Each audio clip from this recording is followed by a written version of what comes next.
உலகெங்கு வாழும் லக்லைட் சேனல் நேயர்கள் அனைவருக்கும் வணக்கம். நடைபெறும் 2026 ஏப்ரல் 14 செவ்வாய்க்கிழமை அன்று பராபவ வருடம் தமிழ் புத்தாண்டு நடைபெறுகிறது. கால சக்கரத்தின் 3வது ராசியான புதனை ஆட்சி வீடாக கொண்ட மிதுன ராசி அன்பர்களே, உங்கள் ராசிக்கு குரு பகவான் இதிலே ஜென்ம குருவாக இடம்பெற்றிருந்தது. வரக்கூடிய ஜூன் 1 2ஆம் இடத்தில் இடம்பெற்று சிறப்பான இடத்தை பெறுகிறது குரு பகவான். அதை இதுக்கு பேர் குருபலம் என்று சொல்வார்கள். ராசிக்கு குருபலம் வந்துருச்சு அப்படின்னு சொல்றது.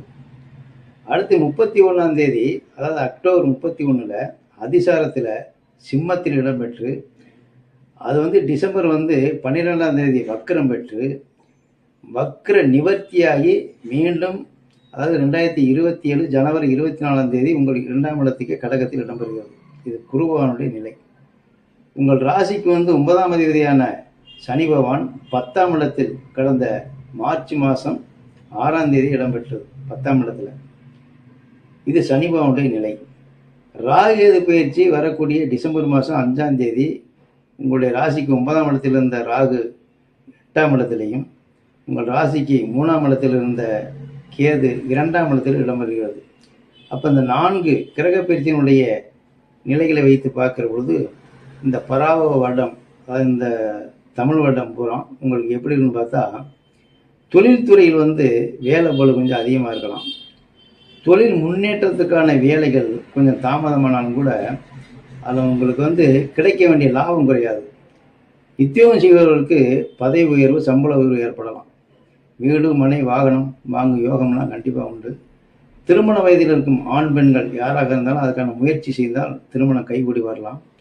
உடல்நிலையில் இருந்த முன்னேற்றம், அதாவது ஏற்கனவே உடல் ஆரோக்கிய குறைவு ஏற்பட்டால் இப்போ உடல்நிலை முன்னேற்றம் ஏற்படும். குழந்தை வாக்கியம் தடைப்பட்டு இருந்தவங்களுக்கு இந்த வருடம் புத்திர வாக்கியம் கிடைக்கக்கூடிய வாய்ப்புகள் இருக்கும். தொழில் வளர்ச்சியில் இருந்த தடைகள் அகன்று பொருளாதார முன்னேற்றம் காணலாம். டிசம்பர் 5ஆம் தேதி முதல் ஜனவரி 24 வரை பிரயாணங்களில் மிகுந்த கவனம் தேவை. தேவையில்லாத பிரயாணங்களை தவிர்ப்பது நல்லது. இந்த நேரங்களில் கூட அந்த இரவு நேர பிரயாணங்களை அவாய்ட் பண்ணுறது ரொம்ப நல்லது. கொஞ்சம் பிரச்சனைக்குரியான காலமாக இருக்குது. மாணவர்கள் நல்ல மதிப்பெண் பெறக்கூடிய வாய்ப்புகள் நல்லா தான் இருக்குது. படித்து முடித்த மாணவர்களுக்கு வேலை தேடி கொண்டிருக்கும் அன்பர்களுக்கும் வேலை உத்தியோகம் கிடைக்கக்கூடிய வாய்ப்புகள் இருக்குது. அரசியல்வாதிகளுக்கு இப்பொழுது ஒரு சிறப்பான பலனாக சொல்லலாம். பதவி உயர்வு ஏற்படும். மக்களிடத்தில் நன்மதிப்பை பெறக்கூடிய வாய்ப்புகள் இருக்கும். தாய் தந்தையினுடைய ஆரோக்கியம் சீராக இருக்கும். கணவன் மனைவிக்குள்ள இருந்த கருத்து வேறுபாடுகள் அகன்று ஒற்றுமை ஏற்பட்டு சந்தோஷம் ஏற்படக்கூடிய வாய்ப்புகளும் இருக்கும். மொத்தத்தில் இந்த ஆண்டு 65% மீனராசி அன்பர்களுக்கு சிறப்பான பலனை எதிர்பார்க்கலாம். பொதுவாக சனிக்கிழமை அன்னைக்கு நீங்கள் சனீஸ்வர வழிபாடும் ஆஞ்சநேயர் வழிபாடும், திங்கட்கிழமை அன்னைக்கு விநாயகர் வழிபாடும் செய்து கொள்வது சிறப்பான பலனை தரும். நமது நேர்கள் எண்ணிய முடிதல் வேண்டும், நல்லவே எண்ணல் வேண்டும், திண்ணிய நெஞ்ச வேண்டும், தெளிந்த நல் அறிய வேண்டும். அதற்கு யாரானை காவலுரை எண்ணான கண்டடித்த போரானை கண்டுதனை போற்றினால் வாராத முக்தி வரும், பக்தி வரும், சம்பத்து வரும், சக்தி வரும், சித்தி வரும், வெற்றி வரும் தானே என்று சொல்லி வாழ்க வளமுடன். நன்றி, வணக்கம்.